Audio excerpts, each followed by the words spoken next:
Alors, pour moi, c'est un devoir, je dirais même un impératif, de saluer tous ces vaillants auditeurs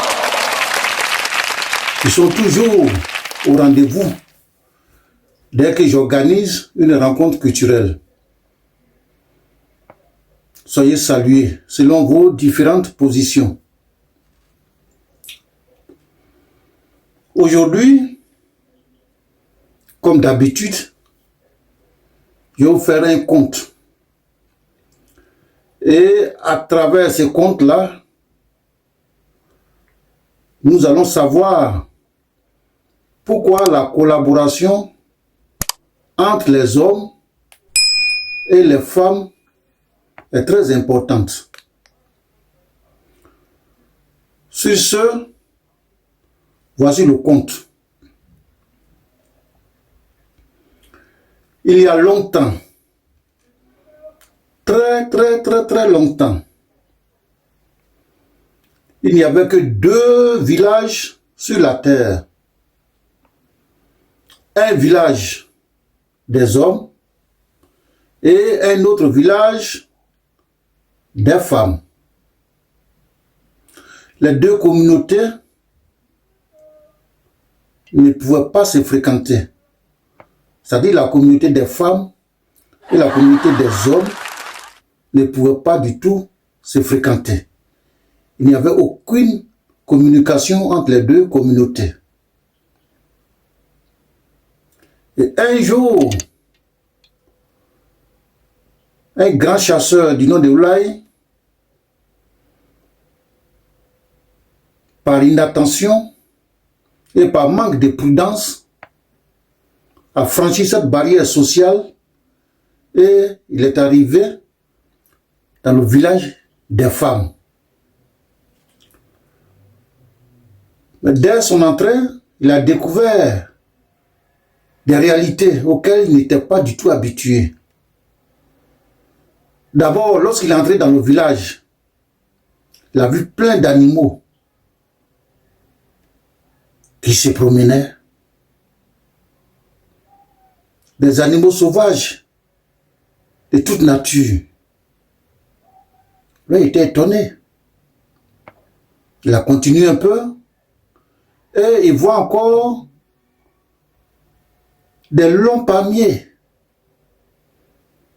Il ne s'en revient pas. Pourquoi? Pourquoi tout ça? Là, il ne s'est pas arrêté. Il a continué.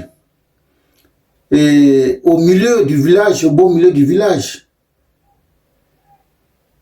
il a rencontré un groupe de femmes.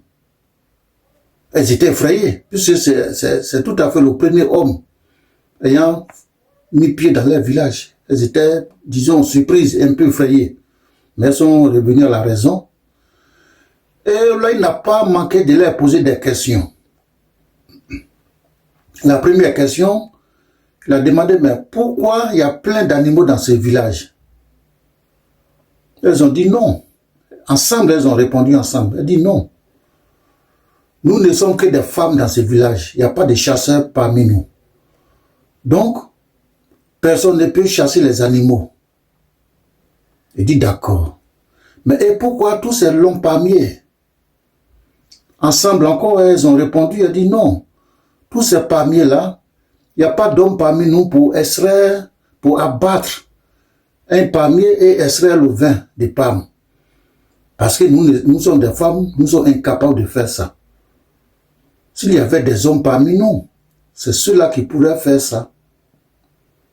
Et là, il leur a demandé, bon, je veux voir le chef du village. Elles ont dit non. Ensemble encore, elles ont répondu non, nous n'avons pas de chef. Nous ne sommes que des femmes, on n'a aucune autorité.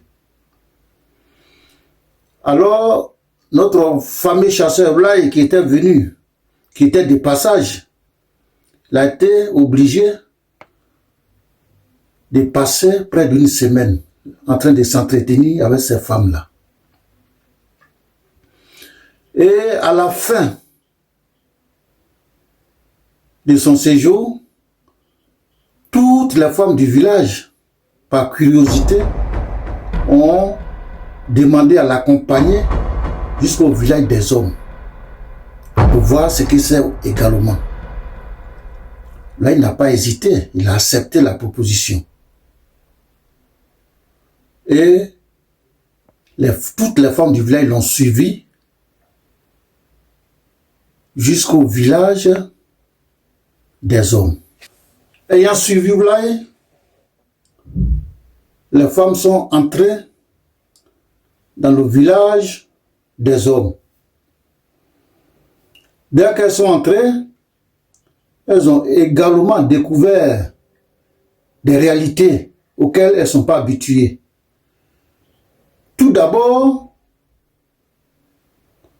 elles ont vu des champignons qui poussaient partout.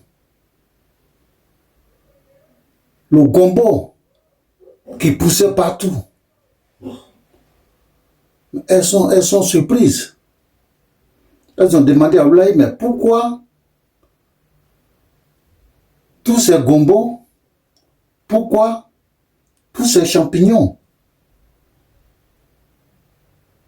Pourquoi vous ne les prenez pas pour faire une sauce? Lui a dit non, ici là nous ne sommes que des hommes. Il n'y a personne pour préparer. On ne sait pas comment faire la cuisine.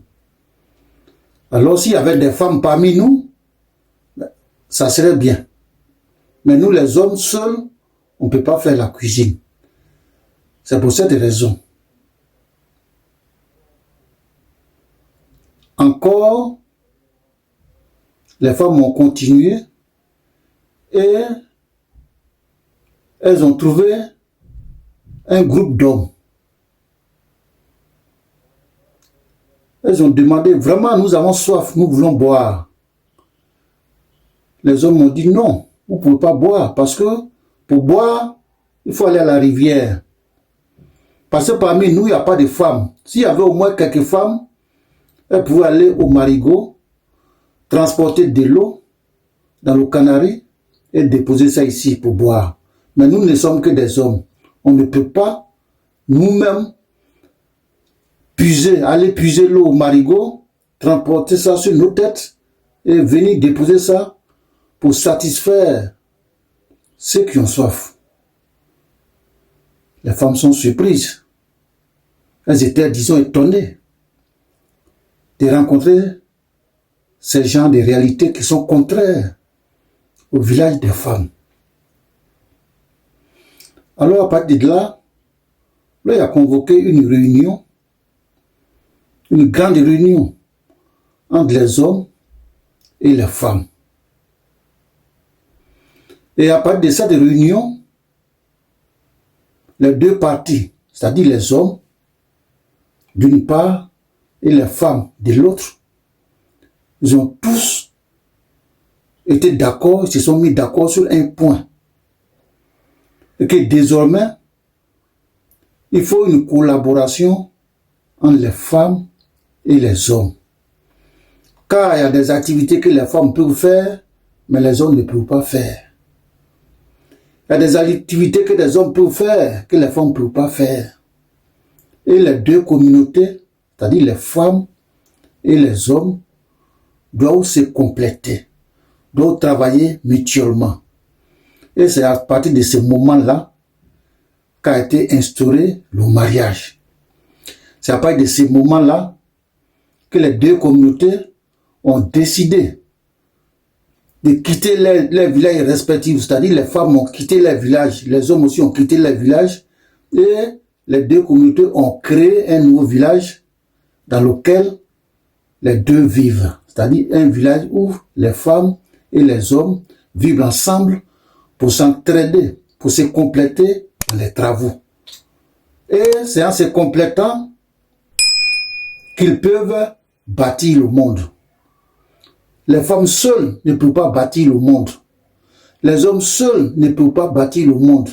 Mais pour bâtir le monde, il faut l'ensemble des deux communautés, c'est-à-dire les femmes et les hommes qui vont travailler ensemble pour pouvoir construire la société, pour pouvoir construire la communauté. Alors c'est sur ce que se termine mon compte et je vous dis merci. Encore merci pour votre patience, merci pour votre assiduité, merci pour l'intérêt que vous accordez à la culture africaine en général et à mes comptes en particulier. Encore une fois, je vous dis merci. Alors, si tu as aimé cette vidéo, je t'invite à te plonger encore plus dans l'histoire et la culture de l'Afrique à travers ce merveilleux livre de Monsieur Kessio, La danse thématée et découvre l'Afrique version PDF. Clique sur le lien dans la description et obtiens ton livre à seulement 17 $. Bonne lecture.